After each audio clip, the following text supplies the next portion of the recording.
ବାନ୍ଧୁଛନ୍ତି ଭାଇ ଓମ୍ଫେଡ କ୍ଷୀର ଶସ୍ତାରେ ମିଳୁଛି ଓମ୍ଫେଡ କ୍ଷୀର ଶସ୍ତାରେ ମିଳୁଛି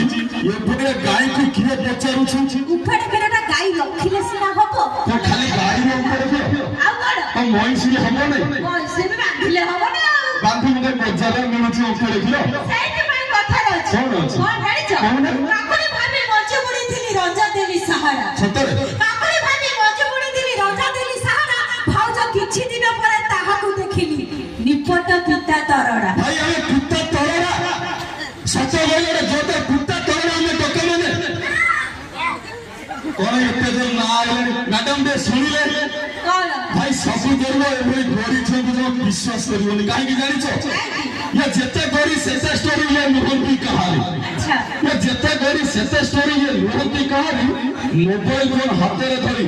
ଆମ ଭଳି ଟୋକା ମାନଙ୍କୁ କରୁଛ ବଡ ଦାଣ୍ଡର ଭିକାରୀ କହିଲା କେନା ଆମେ ପିତା ତରଡ଼ା ତମେ ହେଇଛ ଭାଇ ହବାକୁ ଯାଉଥିଲି ବଞ୍ଚି ଯାଇଛି ମୋର ଗୋଳି ଦରକାର ନାହିଁ ଗୋରେ ଦରକାର ନା ସତ କାହିଁକି ଜାଣିଛ ଭାଇ କାଳି ଝିଅଙ୍କୁ ଭଲ ପାଉଥିବ ସାବଣୀ ହେଲେ ବି ଚଳିବ ଆଚ୍ଛା କାଳି ଝିଅଙ୍କୁ ଭଲ ପାଉଥିବ ସାବଣୀ ହେଲେ ବି ଚଳିବ ହେଲେ ତମ ଭଳି ଯେ ଗୋରି ଝିଅଙ୍କୁ ଭଲ ପାଇବ ଭିତରେ ବିୟୁଟି ପାର୍ଲର ନେଇ ନେଇ କରି ମରିବ ତାହେଲେ ପଇସା କେମିତି ଖର୍ଚ୍ଚ ହବ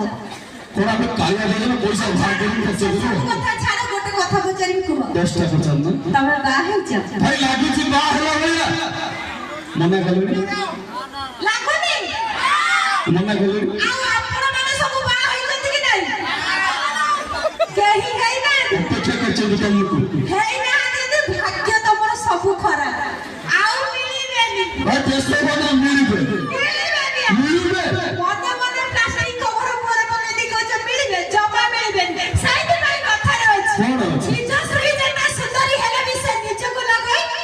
ଖଟା ସତରେ ନା କଣ ସେଇ ମନେ ମନେ କହୁଛ ମିଳିଯିବେ ଜମା ମିଳିବେନି ସବୁ ସେମିତି ମୁଁ କହିବି ମିଳିବ ୟା ପରେ କହିବି ସ୍ତ୍ରୀ ଯେତେ ସୁନ୍ଦରୀ ହେଲେ ବି ସେ ନିଜକୁ ଲଗାଇ ଖଟା ପର ସ୍ତ୍ରୀ କାଳି କତାରୀ ହେଲେ ବି ସେ ସାଲେପୁର ରସଗୋଲା ଠାରୁ ମିଠା ମୁଁ ମାନୁଛି ପର ସ୍ତ୍ରୀ ଟିକେ ରସଗୋଲା ପରେ ମିଠା କାହିଁକି ଭାଇ ଜାଣିଛ ନିଜ ସ୍ତ୍ରୀ ହେଲା ଗଭର୍ଣ୍ଣମେଣ୍ଟ ସର୍ଭିସ ଆଚ୍ଛା ନିଜ ସ୍ତ୍ରୀ ହେଲା ଗଭର୍ଣ୍ଣମେଣ୍ଟ ସର୍ଭିସ ମଲା ଯାଏ ପେନସନ ମିଳିବ ମିଳିବ କିନ୍ତୁ ପର ସ୍ତ୍ରୀ ହେଲା ପ୍ରାଇଭେଟ ଚାକିରି ଭାଇ ଆଜି ଅଛି କାଲି କି ନଥିବ ଇମ୍ପୋର୍ଟାଣ୍ଟ କାହାକୁ ଦେବା କାହାକୁ ଦେବା ଭାଇ ନିଜ ସ୍ତ୍ରୀ ହେଲା ରେଲୱେରେ ଷ୍ଟଣ୍ଟ ଲାଇଟ୍ ଝଡ଼ ବାତ୍ୟାରେ ବି ଚଳୁଥିବ ଚଳିବନି ହେଲେ ପର ସ୍ତ୍ରୀଙ୍କ ମହମବତୀର ଶିଖା ହାଲକା ପବନରେ ଲିଭିଯିବ ଆମେ ଗୁରୁତ୍ୱ କାହାକୁ ଦେବା ଦେଖ ମୋ ଭାଇ କହିଲେ ନା ତମେ କଣ କହିବ ଖଟା ମିଠା କଥା ପର ସ୍ତ୍ରୀ କି ଗୁରୁତ୍ୱ ଦଉଛ ଟିକେ ଟିକେ ଦବାକୁ ପଡିବ ଧରା ପଡିଗଲେ ଖାଉଛ କି କାହିଁକି